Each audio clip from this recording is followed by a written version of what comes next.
Hello, everyone. I'm so happy to welcome you here today. I'm Pamela Forward. I'm founding president and executive director of Whistleblowing Canada Research Society.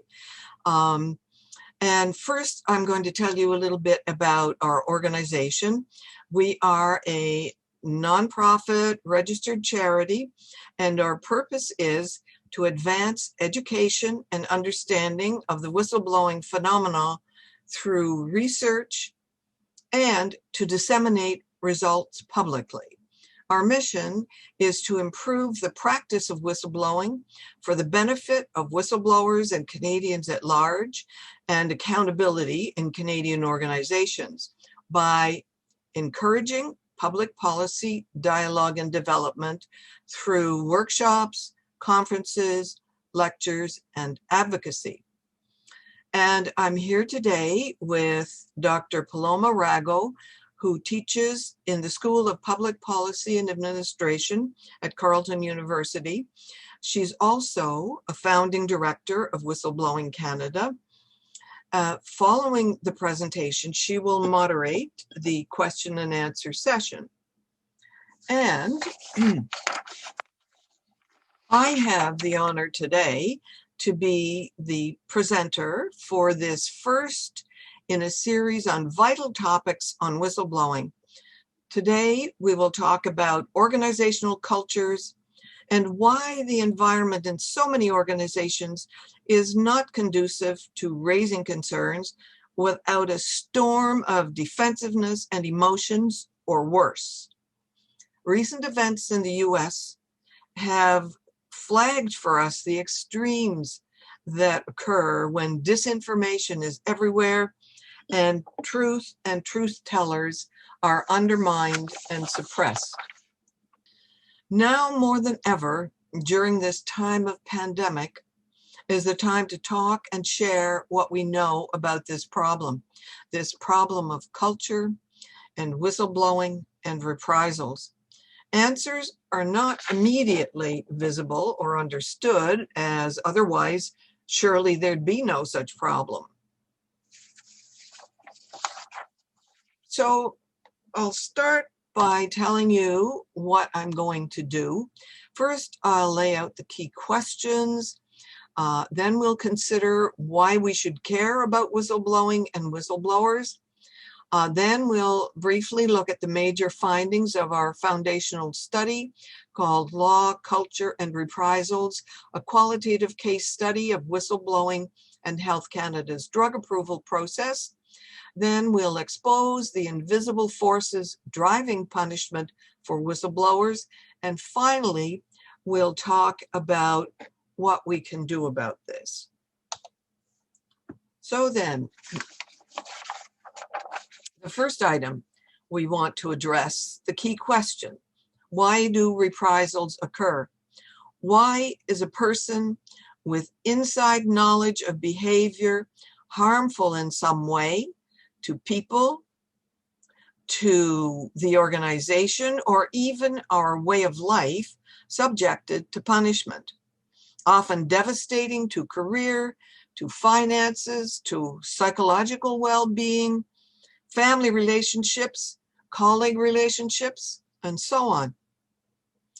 On culture then, where is this organizational violence coming from? We were all taught to tell the truth, obey the law, be good citizens, weren't we? So this treatment of honest employees has always seemed to me to be abnormal and unacceptable in an honest organization with honest leaders. So I set about looking for answers, believing that with knowledge and awareness, perhaps, just perhaps, we can do better. Why care about punishment for truth tellers and often impunity for wrongdoers? So whistleblowers are acknowledged around the world as a reliable warning system for corruption, for regulatory failure, and they help maintain honest and accountable organizations and governments. They also prevent harm. They try to tell us the truth about what's really going on. And without knowing what's really going on in governments, in hospitals, schools, universities, long-term care, food processing plants, anywhere, how can we possibly participate effectively in decision-making as employees and citizens and help maintain standards?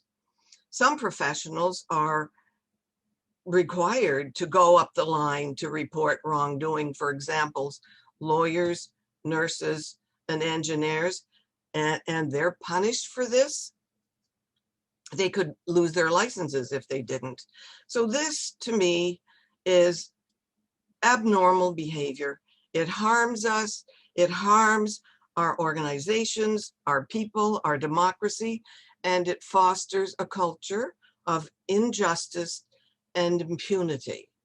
The trend towards autocracy that is happening around the world is happening here too. Protecting and empowering whistleblowers is an urgent priority, and examples of abuses of power are happening on a regular basis in Canada. So the major findings then, but first I'm going to talk a little bit about the study. So the study actually is the one which sparks the founding of this organization and this presentation on reprisals. It was a study on whistleblowing and Health Canada's drug approval process.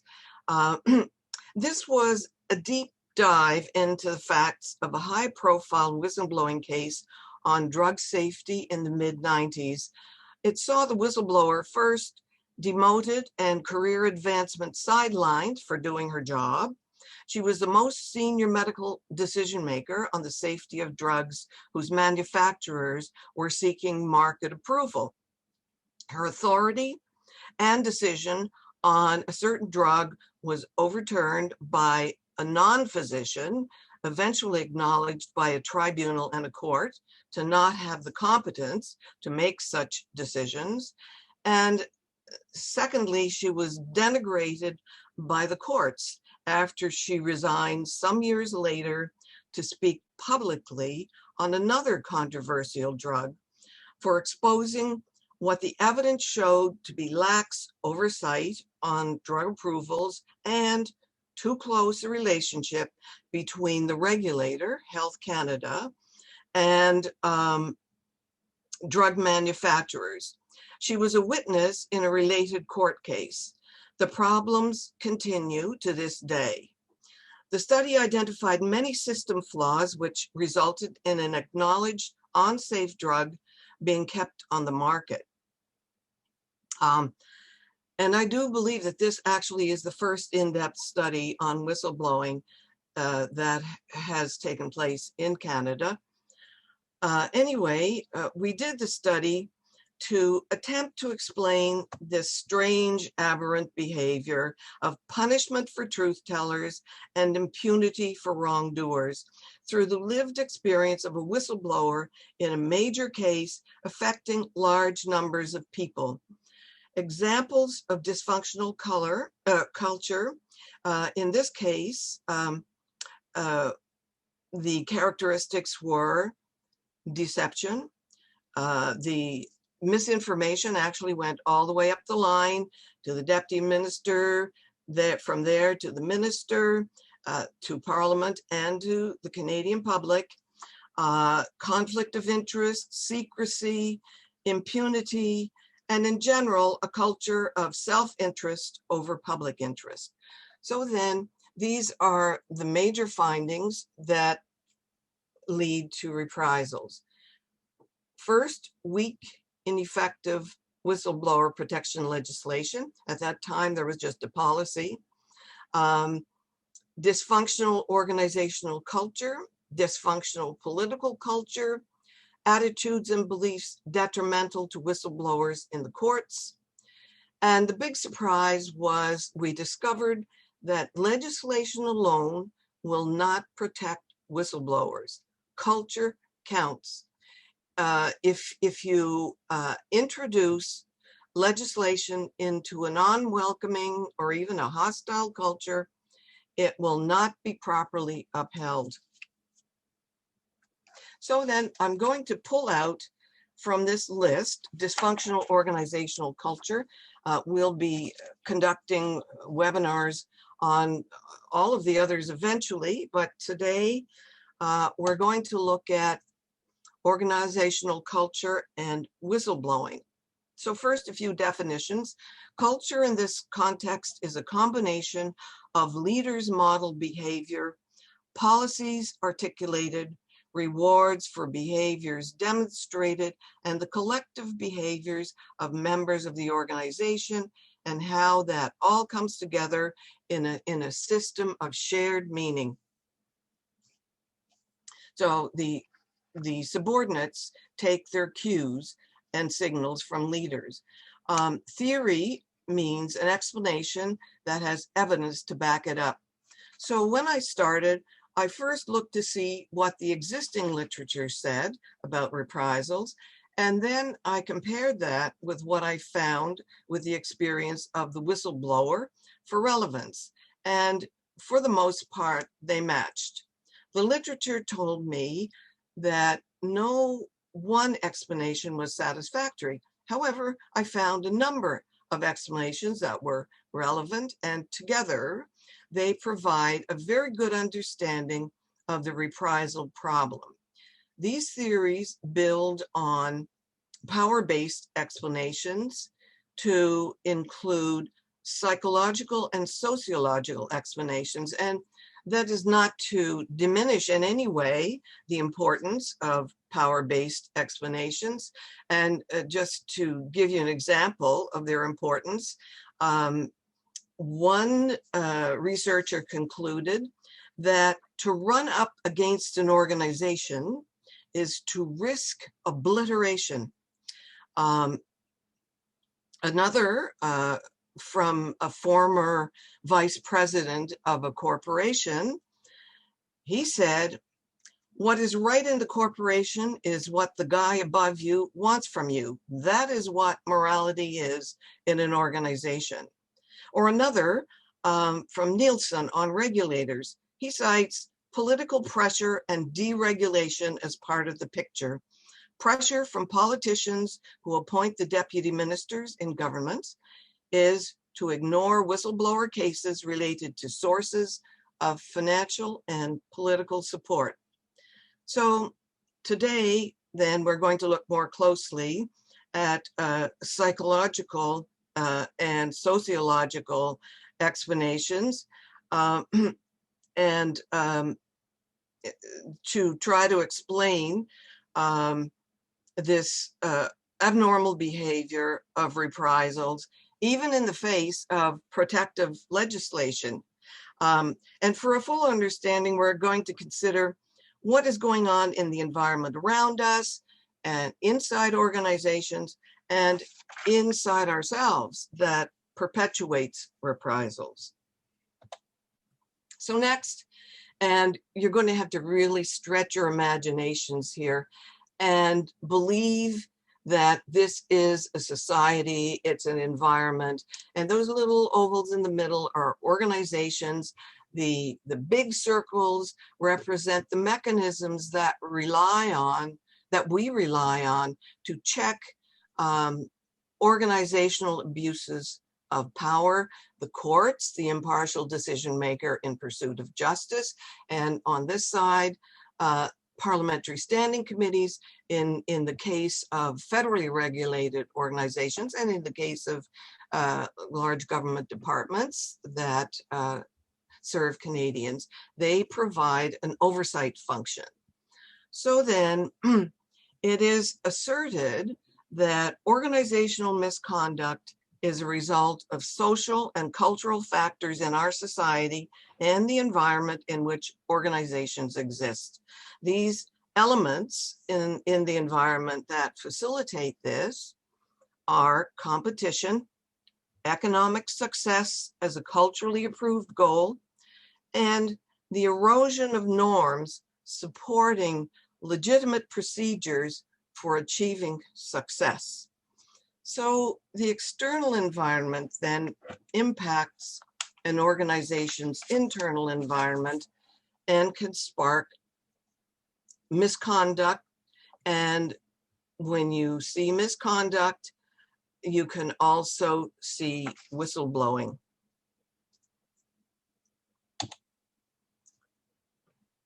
So then, and this is the part where we come face to face with the remnants of our evolutionary past that is still within us in our treatment of whistleblowers, where I call it the caveman theory. We act like cavemen or members of tribes and gangs when centuries ago we used to wander in the forests and on the riverbanks, acting on instinct for survival and to fit in, to keep group members and leaders happy.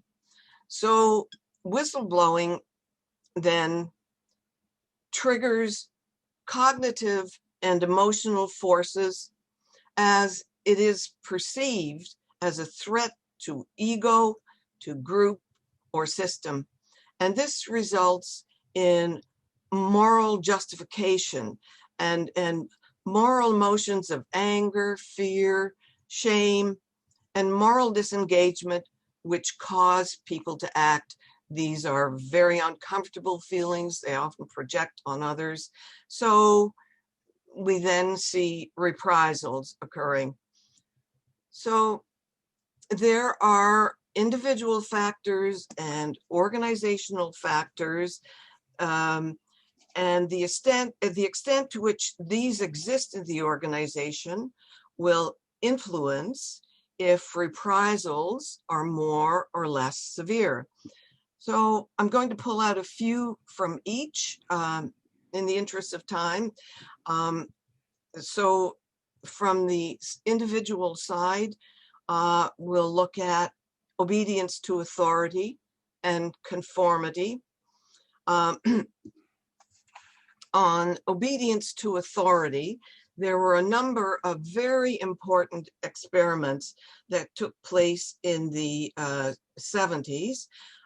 One was by Milgram, and I call it the electric shock experiment, where subjects were willing to administer up to a lethal dose of electricity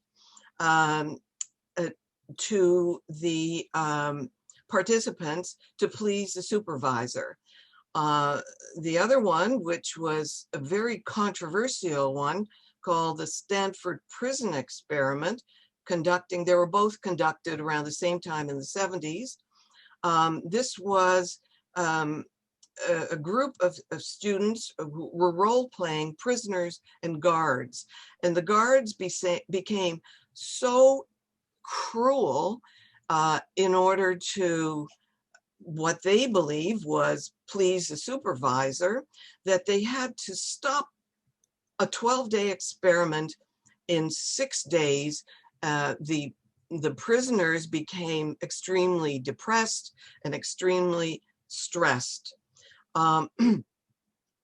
He wrote a book called The Lucifer Effect, How Good People Turn Evil, and he spent the rest of his career actually trying to warn us about the power of these tendencies in us as individuals and also when we're in groups. The next powerful influence in organizations is that of conformity. And this was conducted in the 50s by Ash, and it's called the Lion Experiment, where groups of students were shown a simple vertical black line of a certain length and asked to identify which of 3 separate lines matched it in length. All but one of the students had been told beforehand to select an obviously wrong answer. The isolated student gave his opinion last, and in the majority of cases, under certain conditions, the isolated student chose the obviously wrong answer. Rather, they would rather be wrong than not fit in. And these experiments then created the base, which many continued afterwards. Ash was trying to understand why the evil of the Holocaust had occurred.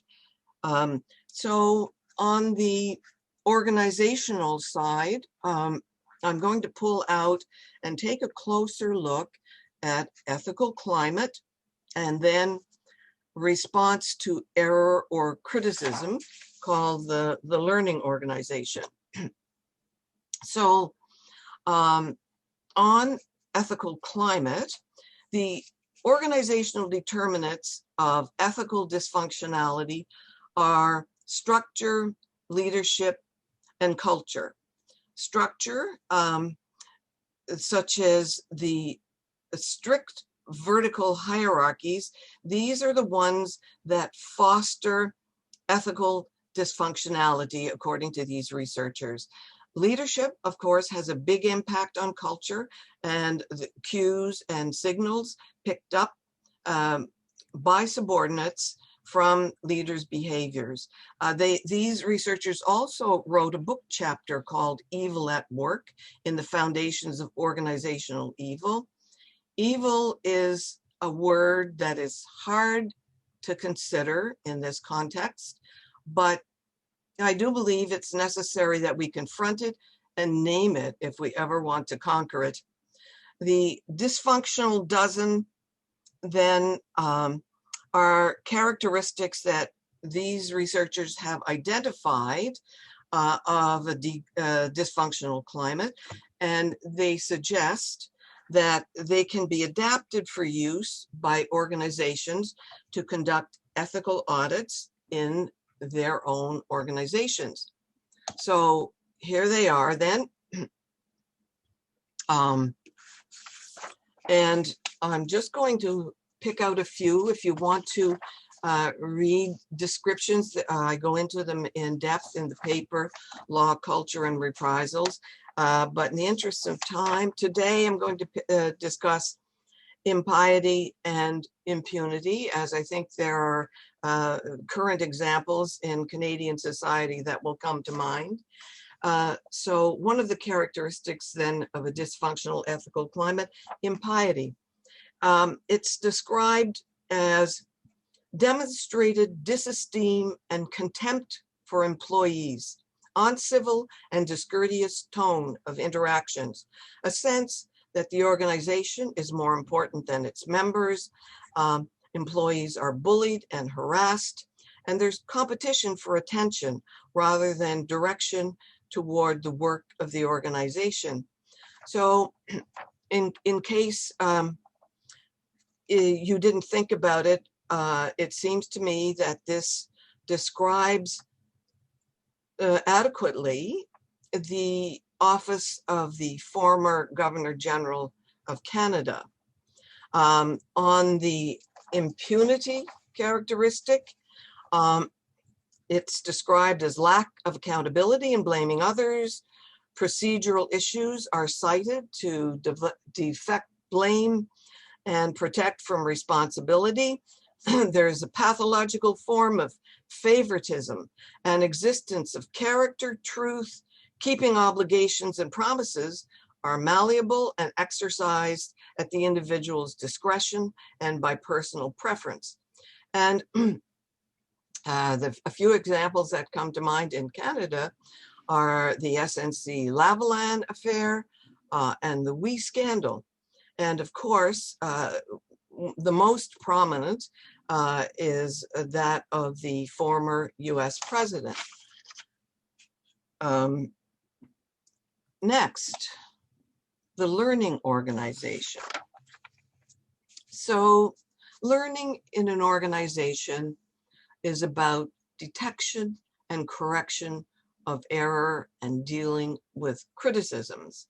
So individual responses in terms of managers' approaches to identifying and correcting error and dealing with criticism they're described in this in the work of these researchers as having two possibilities, and they're espoused theories, what they say they do, versus theories in use, which is what they actually do.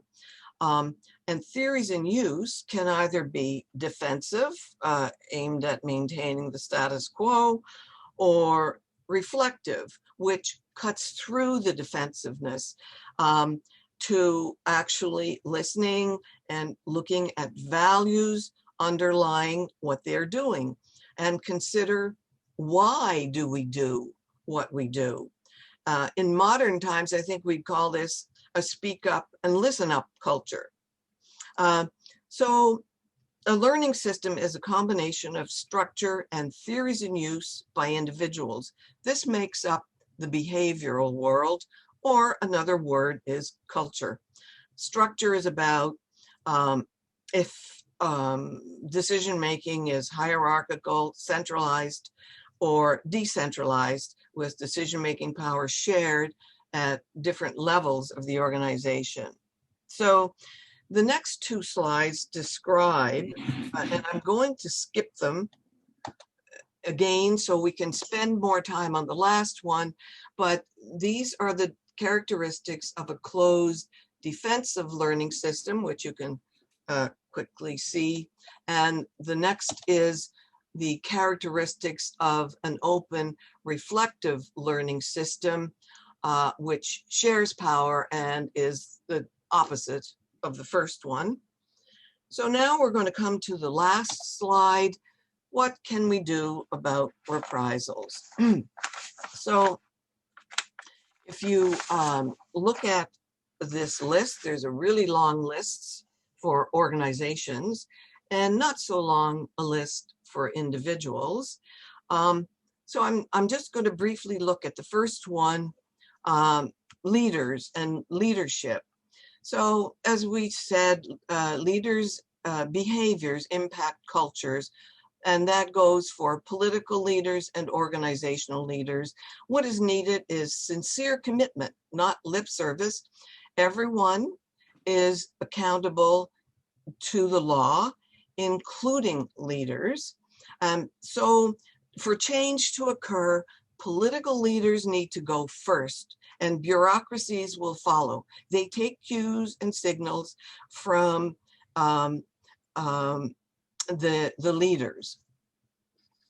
Now, a big first signal of sincerity that leaders can do would be to fix the whistleblowing protection law. Don't flout it, undermining the rule of law and public trust, which is happening right now.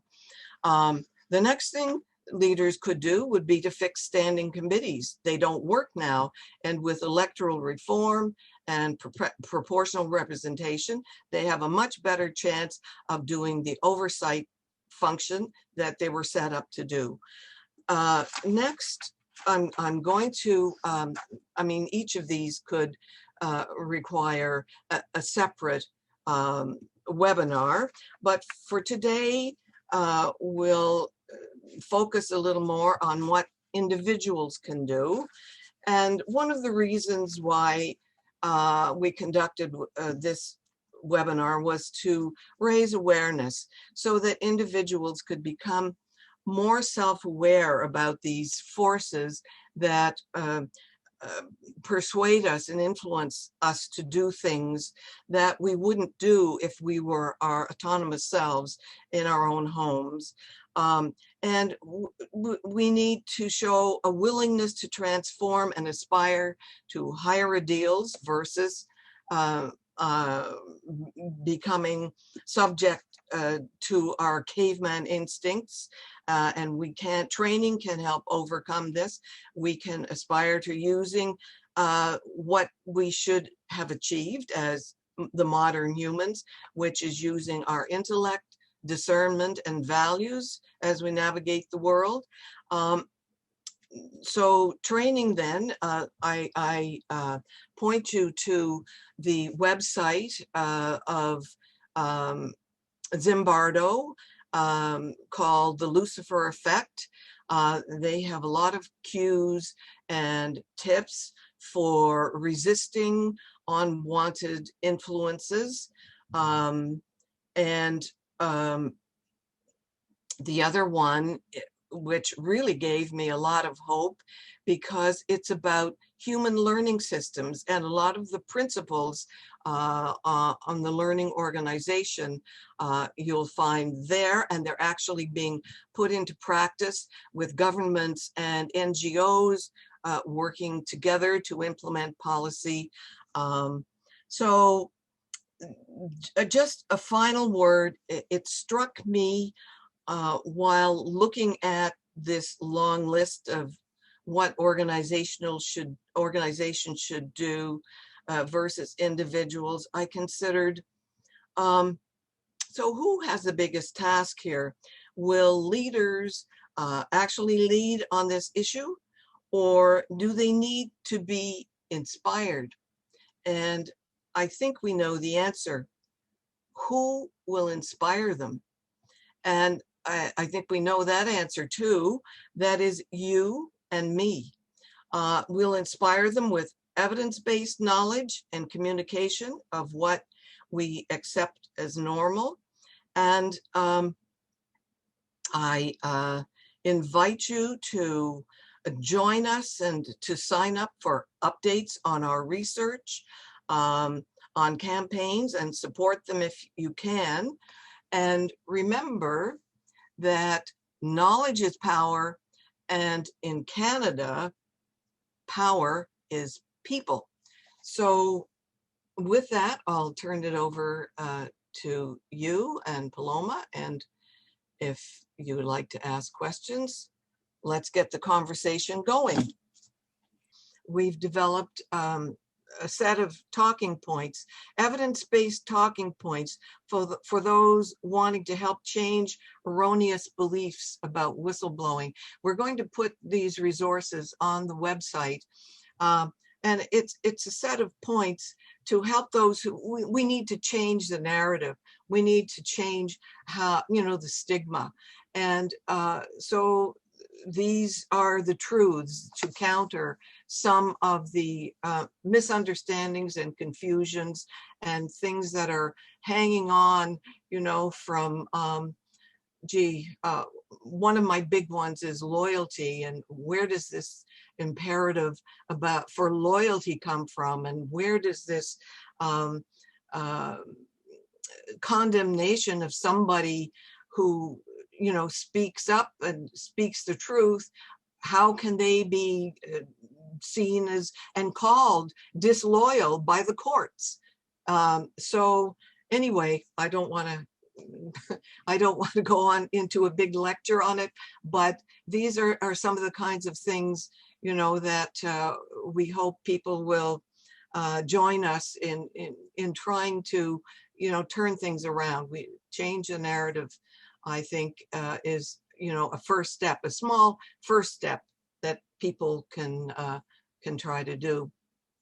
So there is so much more that we could talk about. So I really invite you to come to our events, and when there are more interest and more support, we're also building a community. And so I invite you to be part of this community as well, so we can continue the conversation, because one of the problems we're having is we're having these punctual conversations, and we need to create a dialogue that continues. So I hope you can join me all in thanking Pam for not only her excellent presentation, but the outstanding work she has been doing for Canada and abroad. And I really hope that you will join us and continue contributing to our community of knowledge and come all together. So thank you, Pam.